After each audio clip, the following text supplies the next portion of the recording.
Hi, ഞാൻ പ്രേംകുമാർ, പത്തനംതിട്ടയാണ്. ഞാനിപ്പോൾ നിൽക്കുന്നത് കുമ്പളത്തമ്മൻ എന്ന പത്തനംതിട്ടയിൽ വടശ്ശേരിക്കര എന്ന് പറഞ്ഞ കുമ്പളത്താൻമൻ എന്ന് പറഞ്ഞ സ്ഥലത്താണ് ഇപ്പോൾ നിൽക്കുന്നത്. ഇവിടെയാണ് കടുവയെ പിടിച്ചിരിക്കുന്നത്. 3 മാസം കൊണ്ടുള്ള പരിശ്രമത്തിൻ്റെ ഫലമായിട്ടാണ് ഇപ്പോൾ കടുവയെ പിടിച്ചിരിക്കുന്നത്. ജനങ്ങളെ ഭീതിയിലാഴ്ത്തിക്കൊണ്ടിരിക്കുന്ന കടുവയാണ് ഇപ്പോൾ പിടിച്ചിരിക്കുന്നത്. ഇവിടെ ചെറിയൊരു പിടുത്തമുള്ളൂ, ഈ വീടിന് ചെറിയൊരു പിടുത്തമുള്ളൂ. ചേട്ടാ കാണിക്കും, അത് അഴിച്ച് കാണിക്കും. നിങ്ങൾ അഴിച്ച് കാണിച്ചിട്ടേ കൊണ്ടുപോകത്തുള്ളൂ. ഇത് റെഡിയാക്കട്ടെ. കാണിക്കാം. ഇത്രയും വളരെ കഷ്ടപ്പെട്ട് ഫോറസ്റ്റ് ഉദ്യോഗർക്ക് ഒരു ബിഗ് സല്യൂട്ട് കൊടുക്കുന്നു.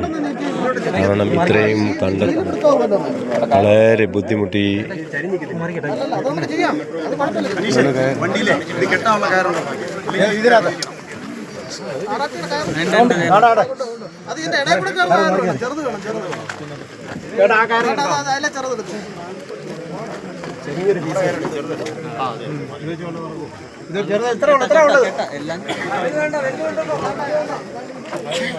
നരഭോജിയായ കടുവയെ പിടിച്ചിരിക്കുകയാണ്. മാസം കൊണ്ടുള്ള പരിശ്രമങ്ങൾ കൊണ്ടാണ് ഇപ്പോൾ കടുവയെ പിടിച്ചിരിക്കുന്നത്.